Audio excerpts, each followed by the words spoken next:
literally the craziest part of this whole book, honestly, was the Jim Henson orgy. And bravo for giving me a reaction.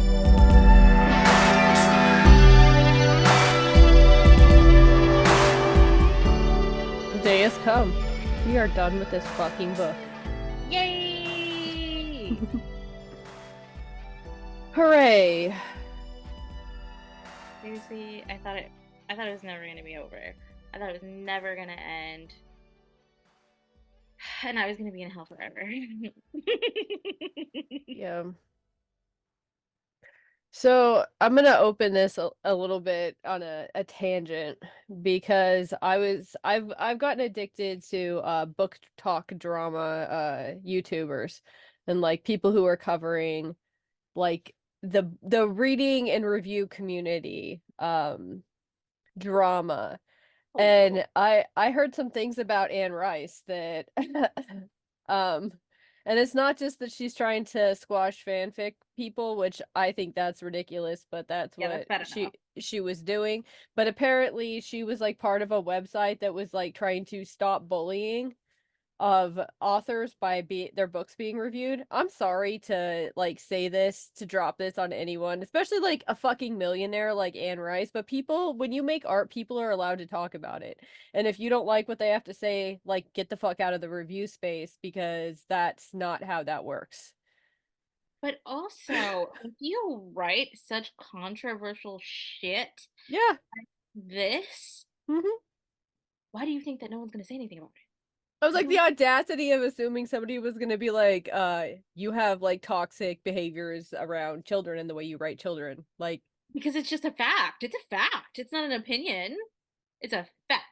the thing is like you have a right to just go off as much as you want. Like you can write the most unhinged shit, but sorry to tell you, people have the right to discuss it, talk about it, psychoanalyze it if they want to. I'm not gonna go that far, but like I No, just it's thought it was insane. And I was like, somebody with so much commercial success being such a petty baby about it, man.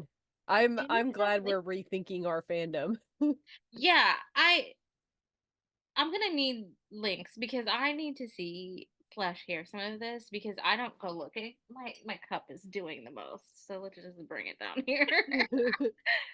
I um, definitely want to dive in some more because what I got was like a mention in another thing talking about like the horror writing community in general, but it was like linked to an actual website. Like she was linked to an actual website that was like a crusade against this bullying that it's not fucking bullying for me to say, bitch, I've had enough of the constant, incessant incest and child SA in these books. It's too much for me, and it just is. It should be too much for anybody. It's a lot of it. It's mm-hmm. every other motherfucking page. I swore I was gonna come on here and not do so many swears because I feel like I've been swearing too much on this podcast listening back. but but but you don't get to say that I shouldn't say anything about that. It's it's a it's bad. It's so bad. I'm trying to think of a Mm-hmm. word to encompass how fucked up it is, and I don't have one. We're gonna have to make one up. Yeah, I just think it's very disappointing to be finding this stuff out just as somebody who enjoyed the Vampire Chronicles so much. But again, I enjoyed the Vampire Chronicles up To a until point. the Vampire Armand. And then Right. I was like, holy shit, what the fuck is happening here? And then I was just like, maybe it's just me being naive about like how a character from that time period would be written. Um, but I do feel as somebody who has since then, I actually have a main character from the same era as Marius that is has survived to the modern day, and I have done extensive research for him, and I assure you, even if he had that stuff in his past, that doesn't have to be what I focus on when I'm writing Yeah, and also he his could current change plot stuff. and Yeah, be like, exactly. Even maybe if what that I did was was the messed up. culture. Yeah. Yeah. Growth is possible and, realistic. So, like, just because like, I'm not saying this is fact, but, if I was a character, if I was a Mayfair, just because incest has been the thing since the dawn of time, I don't have to marry my cousin, and I don't have to essay a child. No. If I was a Mayfair born into that shit and I saw what was going around me, the way that I would get the fuck out of there so fast and like Yeah. never fucking like answer any phone calls from my family again. It's more like this is more saying the things that people will do for money. Mhm. Because if I up and changed my last name from Mayfair, they would cut me off. So good riddance. Yep. Good riddance. I would just name myself something random. Clitty. Clitty McWheatfields. Clitty McWheatfield. That's it. Let's write her spinoff. There are Her fanfic. certainly interesting names within the family, but Yeah, but they all did the same thing, and they make this big extravagant affair about continuing the ghost incest weirdness with yeah. no ghost. Yeah. What's the point of the designee now? Like, just create a legal trust. There's not really a need for it. There's a gang of lawyers, and Mona's supposedly the most intelligent person that's ever been born in this family. Figure it out. That 13-year-old girl who falls in love with a 30-year-old man, and they let her get into this relationship with a 30-year-old man. The angel, the archangel, the angel. And I'm not supposed to have an opinion about it. And it's bullying for me to have an opinion about it. Fuck you. Listen, if she wants to suck Michael's fictional dick in heaven, that's her business. But I don't have to. I'm And not I don't have stopping to her. like it. No. That was probably disrespectful. But I I'm just don't care. I literally, you know what's disrespectful? This book and the book before it, and the fact that people are expected to read it and not have opinions about it, and that just barely having an opinion is bullying. I think that that itself is disrespectful to art right there. so like I'm so glad I didn't know about these things previously because I just, I didn't really read that many of her books like as an adult. It really stopped when I was a teenager because I got real busy and I just didn't have as much time to read until like in the last year. I started reading again Yeah. in the last year or two and I was like, "Oh yeah, I can't wait to reread those." I am afraid and I feel like I said this to you already, just not on the podcast.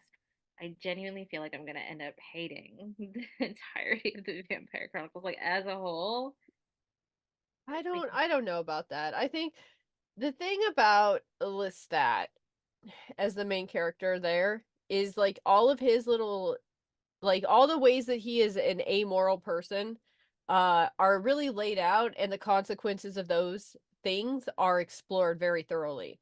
Um yeah, this one, it seems that eh, that morality is really gray as far as mhm, like it's okay for them to fuck kids, it's okay for them to be greedy pieces of shit, it's okay for them to fuck their brothers and sisters and cousins and grandchildren and whatever else, like every relation they possibly can. They're still the angel.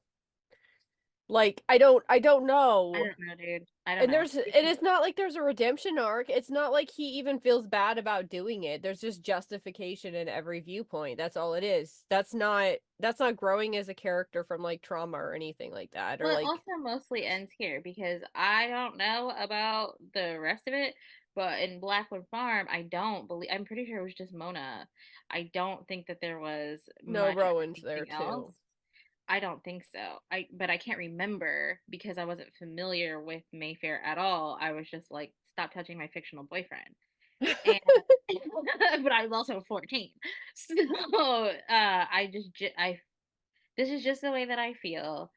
I feel like there is potential for her to run any character into the ground by the end of a Yeah. series. I I mean, I may love certain characters the entire way through, like, regardless of what I end up reading now, or I may not, but I genuinely feel like, I've read some reviews of the Realms of Atlantis book, and I'm not looking forward to that one when we get there. I did I'm not not get sure. anywhere near that far.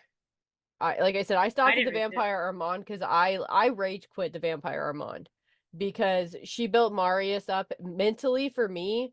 Marius was like heroic almost by the time I got to that book, and then at that point, like when I tell you the book almost shattered my window because I was so mad, like throwing that fucking book across the And room. that's exactly what I'm saying. She can run your favorite Yeah, into the ground. So like, and maybe that was her quest all along. I get it, but she didn't do any work to make Michael anyone's favorite except for just be like, look, I have a crush on him. Yeah. Like, it's like, Yeah, but there's someone out there who loves Michael. There is. It's just not us. it's gotta be like, I don't know, somebody like in their 60s, like I feel like we would be they've surprised. they've been in a loveless marriage for at least 40 years, like If you love Michael, you could tell us. We will not set your house on fire. We won't do that. that Um, takes effort. I'm not gonna do shit. we might talk about you behind your back, though. It's not bullying though. You have No, your it's opinions, only I have bullying if it's mine. to your face. And the end of this book is the most anticlimactic. Like just even taking it, say you liked this story and you got invested in this story. And we spent all of these chapters learning all of this. The climax is literally like throwing him out a window and then shooting Emilith on your titty.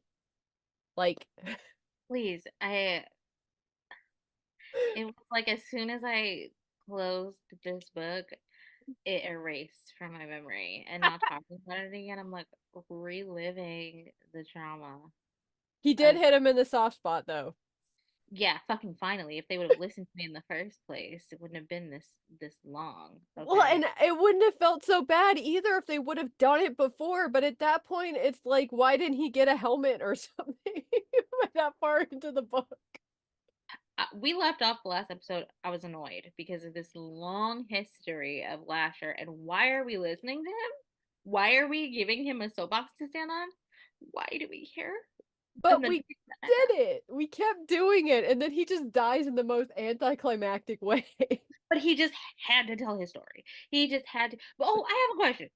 There was a Talamasca man in this story. So why is there not a file on Lasher? Why don't they already know the history? Why didn't we get a file on Lasher already? Why? Right? I'm confused. I would guess that it's like a deep file that they wouldn't let Aaron have or anything like Why that. not? Like only the elders can have it. Why? It would have helped him a whole lot. Well, because we're about to find out in the next book that there's more than just Jeez. Lasher around, and the Talamask is aware of it.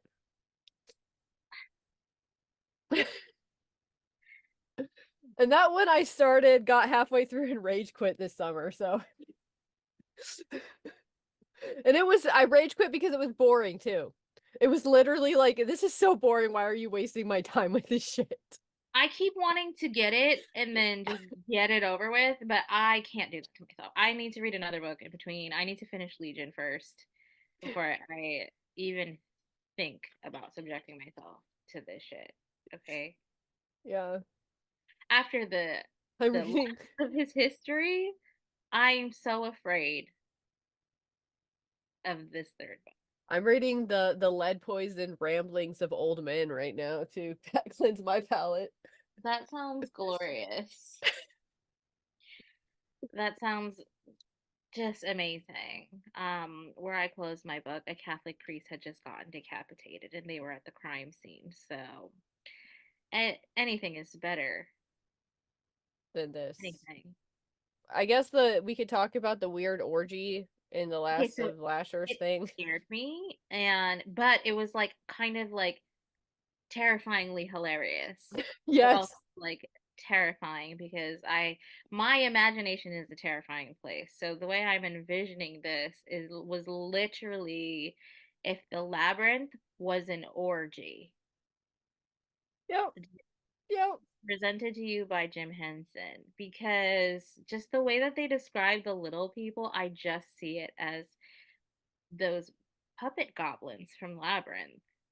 I can't Mm-hmm. see them as anything else. And I saw Lasher in his, like human body as like a dude with a consistent boner and like a motor in his back. So he was just like humping the air until they put a puppet in front of him.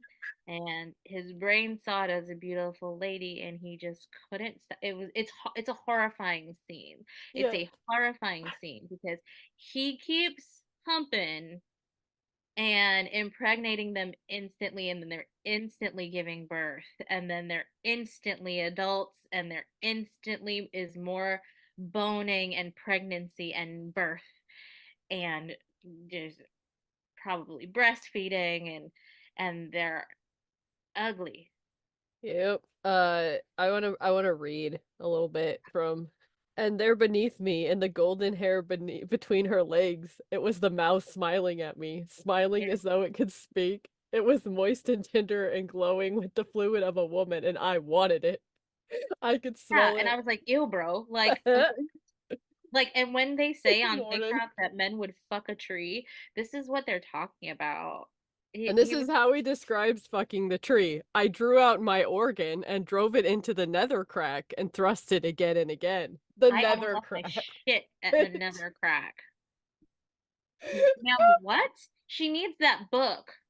The sexy Yeah, book that you gave me. yes, yes, All the words to use that are not nether crack. the Diana Gabaldon book. She has Diana Gabaldon. There's a book called "I Give to You My Body," and it is about writing convincing sex scenes, and it's actually a very good craft book. But she has an entire page of different ways, different things to call a dick, and different things to call another crack. Nether crack's not in that book, It's guaranteed. not. I don't think Nether so. crack. It's not sexy. No. But then again, this scene is not No. sexy. It's horrifying. It's horrifying. It's so horrifying. There's no words. I literally Out of the loins of the hag came the new Taltos. Came its long, slithering arms, lengthening as they reached out thin and groping, and fingers growing longer as they walked upon the boards, and at last its head, its narrow, slippery head, as even the mother cried in her agony, and it was born knowing. It was born pushing itself free from the dripping egg within the womb. Huh? but like, so that's nasty, and everything's slimy also. Like, and people got it's got to be like a fucking gruesome slip and slide in that bitch, right? And like this was the plan the whole time. It was like that's awful. Like, let's make this giant monster orgy happen. What? I think you calling it like a Jim Henson orgy was like it's so on point for what my brain was telling me I was like seeing when I was reading that. I was also kind of like I remember yelling a lot when I Yes! was reading it. I needed some air. I closed the book for a second. I need some air. I need some water. I need some new eyes after that. Like Yeah, I had to take them out and clean them off with the rubbing alcohol, honestly. Poured some vodka on it, on my eyeballs too, for good measure. Put it back in. It's easier to read when your eyes are drunk. yup. It was gnarly. Not to mention, like, we meet Lasher's sister in this whole Emilith. thing. Yes, And Emilith who's is hot. yeah.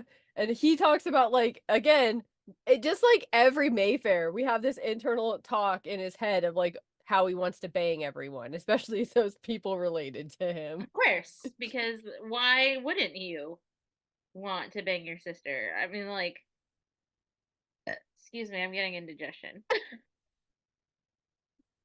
Dude, I've had indigestion like this book. And then to take us on that wild ride, just all for it to be like, fuck you, Talamasca, I'm a big, strong man, and then like shooting the Talamasca guys and shoving Lasher out the window. Like, it, Literally. And I think Lasher goes out thinking he's saving Antha, which I don't understand that at all. Especially I don't because they said that that once he incarnated, he forgot about what it was like to be a ghost. So I don't understand how that's congruent at all. right, and we need to bring it back to the fact that he's not nearly as sexy, not a ghost. Mm-mm. He's he's daddy long legs and arms. Okay, he's a Spider-Man, but Okay, not that can be a hot aesthetic, all right? Let me stand up for that first of all. okay. No, But no, not no, for no. this. Not when you have a big old fucking head like that. Your head Not has when to your be arms totally and fine. legs are the same size, True. and your fingers are the same size as your legs and your arms, and you've got a soft spot. You I don't soft know. spot. I did just re-edit the subspecies episode, so Yeah, I've gotta like stand up that's for my different boy though. Ragu there. That's Hot different he's a though. hot man. There's no booty demons on his fingers. They're just True. nasty. Yeah. I mean he could use some booty demons that would help his image, help his aesthetic. Too late. Yep, he's already fucking Rip. dead immediately. Well, And like bam. I In the get top. it. Like this was a throwaway, but like I just it was so anticlimactic. Like at no point did you think that Michael wasn't going to win that fight. Like there wasn't really like he wasn't evenly matched it seemed like there was just like no point. I just genuinely feel like, and maybe I'm a bitch. I just genuinely feel like I'm not victim blaming at all because domestic violence is not a joke. But Mm-mm. y- you mean to tell me that there was not a single point that Rowan couldn't have just mushed in his soft spot? Like Right. there wasn't a single time. It was that she didn't want to. Well, she hit him in the head with the fucking toilet seat or whatever, or the top of a toilet, and it apparently didn't aim for the soft spot when she did it. She Like, didn't, and like we all know there's a soft spot. So like, but that could well, be she knows internal. better than anyone because she had those fucking scans done of him. Right, she's a doctor sailor. Let's Mm-hmm. forget. Well, she was. I don't know if she's still Dr. Sailor, but She's like broccoli Dr. Sailor at this oh my point, god, but that's I'm sorry. I'm sorry. I hate Rowan. I don't care. I don't I'm sad for people broccoli that are celery. in a persistent vegetative state, but fuck Rowan. No, no, those real life circumstances are not a joke. But this Mm-mm. is a fucking joke because the whole time since I asked you if Rowan died, I'm wondering how the fuck is she gonna come out of this coma? No, and that was not on my bingo board, Lindsay. It was not on the bingo board at all. I never would have guessed. Getting milked. Dude. Dude. I forgot all about Emilith, honestly. I forgot all about that bitch. I did it just because she was getting banged by old men and talking about not being able to have babies like it mattered. Well, yeah. I was just wondering, like, when Lasher was dead, I was like, okay, what now? Like, are Yeah. they gonna raise her when she shows up eventually? Like, nope. No, you know why they wouldn't? Because Michael couldn't be normal. That's exactly why. Rowan would end up fucking jealous because Michael would be fucking Emily. There's no way. Michael is a disgusting, terrible piece of shit, and you cannot tell me as this story completes and these characters go under that Michael doesn't bang Mona again several times in the future. I'm sorry. It's disgusting. And the fact that he has no inner monologue that's like, this is bad, I did a bad thing here, it's just like, oh, but, justifying it. Like, if you would have seen the way she looked at me, kind of shit. Like, he has no problem with it. Tired. Cut your dick off. That's the only way that you could be an angel, in my opinion, here is cut your fucking dick off. No, I just no. Chapter 36 is the end of Lasher's story. 37, Lasher just stands there like, are you gonna love me, daddy? And then Michael's like, of course I'm not gonna love you. I'm the angel. I'm gonna smite you. Bah! And then he kills the Talamasca guys and Lasher. And then Aaron like is on Really the weird. Talamasca side at the beginning for some reason, even though there was a huge schism and he said don't trust him, and then all of a sudden comes over to Michael's side at the end and he's like, oh, I don't know what came That over makes sense. me. just the sloppiest character writing I think It I've seen doesn't in check these out. books. It Yeah, just doesn't make any sense. no. And she literally just said, Yep. logic, scooch over for a second. I'm gonna fuck this ending in the face. Yeah. This to me, like I've had projects like this. So for real, I've had projects like this where my ending was soft like this. It was smushy. It wasn't very good. What I did is I drawered those books for years and I came back and tried to edit them until I got the ending to a point where I wasn't like, why the fuck did I do all of that just to do something that I could have done in chapter 2. Okay. Uh, she didn't make that choice here. And not only that, her publishing house didn't make that choice here, which makes me just wonder. Yeah. What hell? Yeah, I can't, like, such a skilled writer, but so some of the choices in this are baffling and they're not like it's not anything that indicates like an inability to understand craft or like what she's doing or how like readers are going to react to it even. It's literally just like these choices that seems she seems to be making because she's like, this is how I want the story to go, and then like doesn't really think about the justification of it as far as like the plot and the character development goes. That's what it reads like to me. It's just like, oh, I want to kill him, so let's just I don't care how I do it. It's bad. Like there wasn't even like have like Julian come back and like I don't know assist in a like like a Dark Night of the Soul moment when Michael thinks he's actually going to die because Lasher pushed him into the pool again and the water is gonna take it. Get like that's the like Michael is never at threat here because there's no water at play. So No, seriously. I have to think back to the beginning with his accident and seeing all the Mayfair ghosts and getting this divine purpose and having these powers with his hands. For what? For right, what? For just what to was all like that? to Just to kick kick him him in in the the soft spot. spot and push him out the window. You could have done that so long ago before we had to go through all of this. That's my problem with it is it wasn't an inventive ending. It was No, it just like wasn't. I'm gonna put this info dump here with a weird Jim Henson Muppet orgy in it, and then I'm going to end the book like abruptly with something I could have done before with like. And the other thing is like when you go through all of this and this whole plot unfolds, usually there's like some kind of like key information that comes into play at the end of the book. But no, this Yeah, it ending could have wasn't. happened in Yeah, chapter 2. It could have yeah. happened at any fucking point here. Although I believe in chapter 2, Michael was busy boning a 12-year-old, so I mean he was too busy to kill Lasher this way.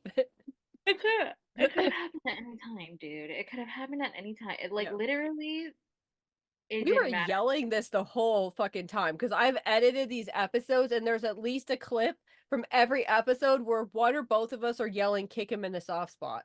Like, I told you if he would have just listened to us, right, like anybody. I mean, I'm not